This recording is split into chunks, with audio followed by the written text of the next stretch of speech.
महाराष्ट्र की सरकार इन दिनों फाइनेंशियल स्ट्रेस यानी कि वित्तीय संकट, आर्थिक संकट महसूस कर रही है, जिसकी वजह से कई ऐसी गवर्नमेंट स्कीम हैं जिनकी फंडिंग में देरी हो रही है। मामला 25 करोड़ रुपए का है, जो अयोध्या जाने की जो यात्रा थी, ऐसी 13 यात्राओं से जुड़ा था। कुल 30 करोड़ रुपए का बजट इन यात्राओं के लिए रखा गया था। 20 करोड़ ऑलरेडी यूज कर दिए गए, लेकिन बचा हुआ जो बजट है उसके जाने में देरी हो रही है। आशंकाएं ऐसी भी हैं कि कुछ और स्कीमें ऐसी हैं जिनकी भी फंडिंग में देरी हो सकती है। वजह आर्थिक संकट है। सर, पहला सवाल मेरा महाराष्ट्र सरकार के बजट को लेकर ही। महाराष्ट्र सरकार के बजट में आपको क्या आंकड़े दिख रहे हैं, क्या तस्वीर उभरती बनती दिख रही है?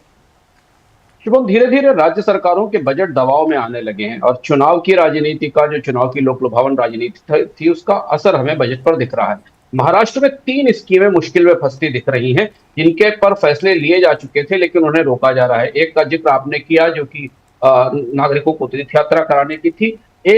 दो स्कीमें भोजन से जुड़ी हुई हैं, एक शिव थाली स्कीम है और एक अनाज का एक किट देने की स्कीम है, जिसको कि अन्नदा सीधा स्कीम कहते हैं। इन तीनों स्कीमों पर खर्च को रोकने की बात चल रही है। ऐसा पता चल रहा है कि महाराष्ट्र सरकार के बजट पर कर्ज का बोझ बेहद ज्यादा है।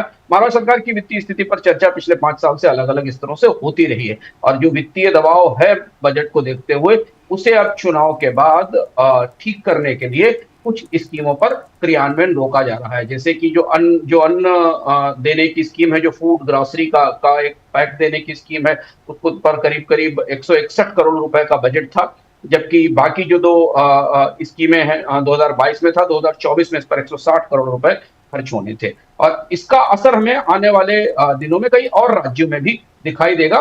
इसके एक तार जीएसटी के संग्रह में गिरावट से भी जुड़ते हैं। जीएसटी के संग्रह में गिरावट के बाद राज्य सरकारें लगातार इस बात की शिकायत कर रही हैं कि उनका कंपनसेशन बंद हो गया है और अब उसके बाद उनकी वित्तीय चुनौतियां बढ़ रही हैं। सर, ये बात तो महाराष्ट्र की है, लेकिन इन दिनों जो चुनाव लड़े जा रहे हैं, राजनीतिक पार्टियां बढ़ चढ़कर घोषणाएं करती हैं चुनावी वादों की।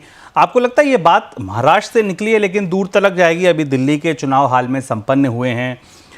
यहाँ की जो पॉलिटिकल पार्टी जो सत्ता में थी, फ्रीवीज को लेकर काफ़ी यहाँ पर घोषणाएं हुई थी।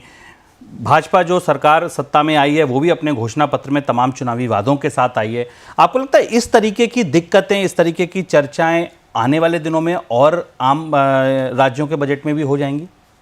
दिल्ली में देखना दिलचस्प होगा शुभम, क्योंकि दिल्ली में आम आदमी पार्टी की सरकार ने कई सारी पॉपुलिस्ट स्कीमें, कई सारी ऐसी स्कीमें जो कि सीधे लोगों के हाथ में पैसा देती थी, सुविधाएं देती थी, उन्हें लागू किया था और उनको राजनीतिक रूप से अपने पिछले कार्यकाल में उसका राजनीतिक लाभ भी उठाया था और लोगों के जीवन में उसके बदलाव और असर भी देखे गए थे। और वही स्कीमें पूरे भारत में क्रिटिसिज्म का और आलोचनाओं का आधार भी बनी थी कि आम आदमी पार्टी की सरकार लोक लुभावन सरकार है, जिसमें कि बिजली के बिल माफ करना, पानी पर सब्सिडी देना, एक पूरा पैकेज था दिल्ली की सरकार का, जिसने एक डिफरेंट तरीके के पॉपुलिस्ट मॉडल को या लोक लुभावन मॉडल का आविष्कार किया था।